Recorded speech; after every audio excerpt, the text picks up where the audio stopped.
Welcome to Making Sense, the Guest Spotlight. My name is Alison Blackler and I have had the privilege of talking to some fantastic guests over recent times. You can hear their interviews here. I hope you enjoy.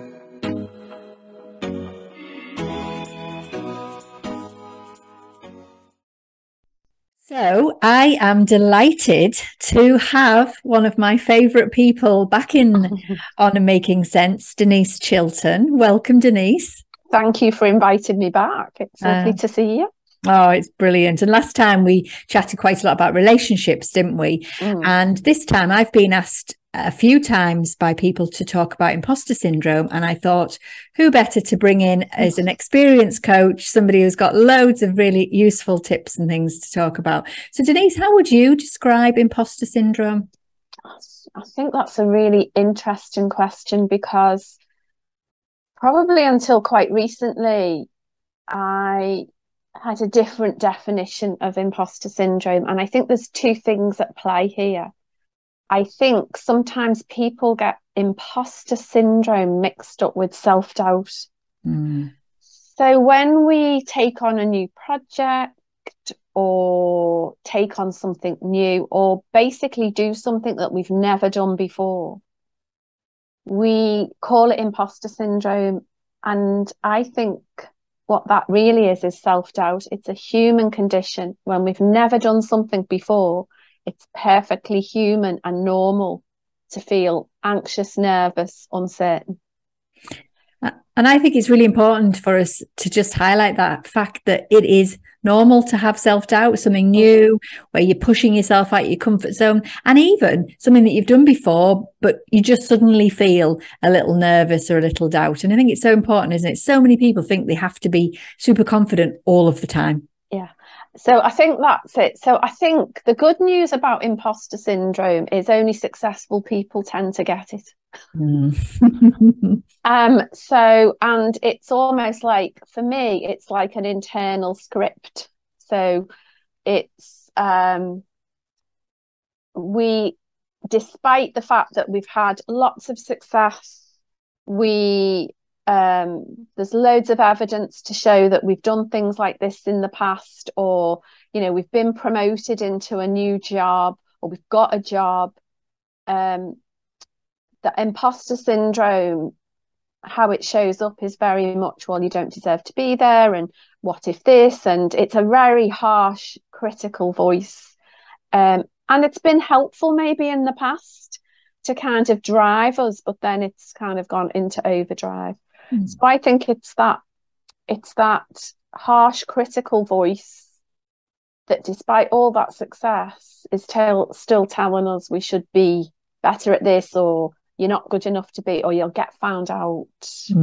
That's one of the things I often hear. I've coached lots of really successful people, and they do think that somebody at some points kind of say to them, how did you get here?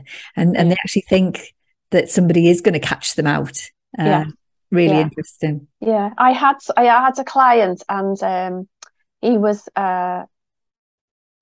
he worked in the world of celebrity, and he didn't feel very successful. And I said, so when you're dealing with all these celebrities, like, which part of you do? I mean, he was very, very successful at what he did. And what was interesting was, because he perceived other people to be more successful because they were in the public eye, he just didn't think he was very good, or he was waiting to be found out. And then when we reframed it, he went, oh, that's really interesting. Yeah, I hadn't thought of it like that. So again, it depends who we hang out with as well. Well, and I think that's the other thing that springs to my mind when you mentioned that is, we again, human trait, we do compare ourselves to each other. It is part of how we measure ourselves. But again, who are you comparing yourself against? Is it something that's reasonable? Is there any likeness? Like for like, nobody is the same. So obviously in any shape, comparing is quite a dangerous territory. But who are you measuring yourself against? And I think that's something else that can be kept an eye on. I have a little saying, compare if you dare. I love that. Yeah. So where does you know, as you say, it's a human trait, isn't it? We compare ourselves to other people. And yeah, so yeah. So I think as well, another word. So I think it's really good that we've highlighted self-doubt is normal, and imposter syndrome, while self-doubt does create the stress and the anxiety and the worry, and some people call it imposter syndrome.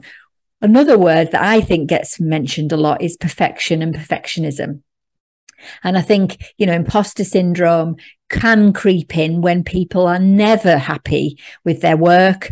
They're constantly going back and looking for that, can I just make it a little bit better? Instead of actually being able to see the good in what they've done. I think that's something else that people can relate to. Yeah, I think that perfectionist tendencies, it's generally because they're very uncomfortable with getting something wrong. So very often we drive ourselves, don't we, for perfection, because we just can't bear the fact that we might get something wrong, because it's just a really uncomfortable feeling. Yeah. So we both work in different areas, don't we, with different types of people. I think there is certain walks of life where it's much more prevalent. I do a lot of work in academia, and sort of kind of some other certain sectors as well. And it's prevalent there again with smart, successful people. Definitely. Yeah. And I think it comes, doesn't it, the drive to be successful. I am always mindful of how far back these drivers go, and how much our childhoods and who was influencing us is affected, because often people who maybe were an expert at school, maybe they were at the top of the class and they were really, really good, they can often have sort of symptoms of imposter syndrome if they are never quite satisfied with how much they've learned, or are they the best at the thing that they're doing now, which, while it's great to want to be good, it is something that if you are the expert and then you find that you haven't quite got all the knowledge, you're likely to be really putting yourself under pressure. Pressure there again, aren't you? I think there's lots of scars we carry, don't we, from our childhood, and and teachers have a lot. I'm not nothing wrong with teachers, but I remember I used to have to stay when I must have been about 11 or 12. I had to stay for extra English lessons because I wasn't very good at English. That's what I was told. You're not very good at English, Denise. You're going to have to stay behind and do these lessons. So I used to have to stay on a Thursday night to do these extra hour lessons, and you're not very good at English. So this is drummed in. I'm not very good at English. And then, as you know, 5 years ago, I wrote a book. And what I realised in that process was I just didn't do English like everyone else. So when we're creating, and you've written a number of books too, when we're creating, we need creative time and space. And I hadn't realised that. So that's how I worked. Writing a book is fine. But if I had to do a 45-minute comprehension, my brain didn't work like that. So it wasn't that I wasn't good at English. I wasn't able to do it in the way that they were doing it at school. Yet that scar carried me through until I kind of challenged it and went, well, actually, that's not actually right. That's just somebody told me that. Yeah. And again, it's that feeling a fraud, or well, you're not an author, you're not a this, that horrible little voice that comes up. Definitely. But like you say, all these ideas that kind of create this essence of imposter syndrome come from often things that we are trying to do to counteract something that's either being told to us or something that somebody else has said. I mean, it's something else that I think is another sort of area that it can creep in is if you've got exceedingly high expectations of yourself, and if you don't meet them, then again, you're going to be kind of really down on yourself. So I said before about the knowledge, but I think some people do find themselves expecting something to be perfect. I know when I put my book out, yes, of course, I want it to be as perfect as possible, but, we found typos after the publication because it had to go. You have to suddenly go, do you know what? It's there. It's got to be there. But some people find themselves literally crushed when they notice that they haven't achieved something, they haven't again. And that's what I would kind of see as another trait, another habit that we find ourselves. One of the things, I think we've talked about this before, is like, what does good enough look like? And that's very uncomfortable. If you've got imposter syndrome, good enough isn't in your vocabulary. It's got to be perfect. And getting someone to sit with good enough, it's good enough to go. Yeah. But once you've built that muscle, and you've got used to it's good enough, it's so freeing, because it frees up lots of other time from, we spend huge amounts of time, as you say, trying to be perfect, and not get found out. I always wonder, when we say not get found out, who exactly is going to find you out? Who's this person that's going to find you out? And then you kind of go, oh, okay. So if it answers on a postcard, if there's anybody out there who kind of knows who's this person that's going to find out. Because I think the reality there is the external people, so the people that maybe are in your business or wherever you are in your life, they're not seeing you as you were seeing yourself. So again, it's so internalized, isn't it? Because often if people are struggling with imposter syndrome, sometimes I will encourage them to get some feedback from external people. And obviously we have to be very cautious with it, because they might not receive it well at first, but actually go out there and ask a few people, okay, well, what do you see in me? What's my strengths? And they're always shocked, because of course those people aren't seeing them like them, and they are seeing them for their true value and their true worth, but they're not seeing it. And I think that, again, it can feel very uncomfortable. A lot of people who describe themselves having imposter syndrome find feedback very uncomfortable.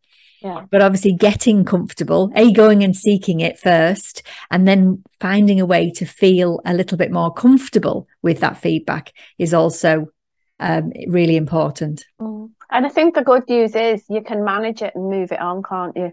That's you might have it, it might have been knocking around for a long time, but you can make a choice to kind of go, that's not serving me anymore. And there's some great strategies out there, aren't there, to kind of start to manage it. Definitely. I mean, and some of them are the more simple things, aren't they? To remember that you're not alone. As we said before, lots of people struggle with this. For me, it's about getting to spot the signs, just to notice them first, to kind of go with the feeling that you've got and not fight with yourself, so that then you can kind of put some strategies in place to be kinder to yourself. Again, the most obvious thing is to actually acknowledge the successes that you've got. How many times do people focus on the one thing that they haven't done very well and miss the 10 things that they did really well that day? Yeah, absolutely. And I have like, and I do this for myself. So I've got in the cupboard behind me, I've got a folder of little things around. It might be a card from a client or something that I've done well. I've got some journals, is capturing what's gone well today. And in those moments where, I kind of go a bit wobbly, I just kind of remember, well, actually, this is how you've got to where you go to. I was working with a team last week, and I was saying that we very often are always looking up with imposter syndrome. We're always looking up the mountain to see how far we've got to go, and we never take a stop and kind of go, let's just look back and see how far we've come. That's almost like, and that didn't just happen. All those things that have happened in the past, whether they've been good and bad, have got you to the place where they get you to, and acknowledging that, and your struggles and your opportunities, I think, can be, again, really helpful in going, well, must be doing something right. So. I love that metaphor, though, just thinking of everything as a mountain that you're looking up to, because even if you were walking up that mountain, and if you constantly looking up going, oh, I've still got all that to do, and actually just stopping, even if I've done any little mountains that I've done, it's so important, isn't it? Yeah, absolutely. And again, it's about the journey, isn't it? So if we can keep looking up, we're not going to enjoy, we're not going to enjoy the journey. I know that's a bit of a kind of people say, oh, you know, that's what's all that about, and I'm like, well, yeah, but we've got to get here, we've got to strive for this. I'm like, even using the word strive is an energy, isn't it? Ooh, Yeah. takes the wind out of you. And I'm like, you know, literally smell the roses. Definitely. So, what would be your kind of, what do you think? I'm always a big fan on this show of saying to people, you know, what's your one small thing that they can take as a something that they could run with? If somebody was listening to this and they know they can identify themselves as somebody who puts themselves under a great deal of pressure, and as you say, they're unable to internally process success, what would be your little one take that you would say to get started? So the fun one that I like to do is so how I started to work with my imposter syndrome kind of phenomenal, if you like, is to almost create a little character for it. And get used to it, because it has a very different script to me. And actually that helped separate that this was a part of me.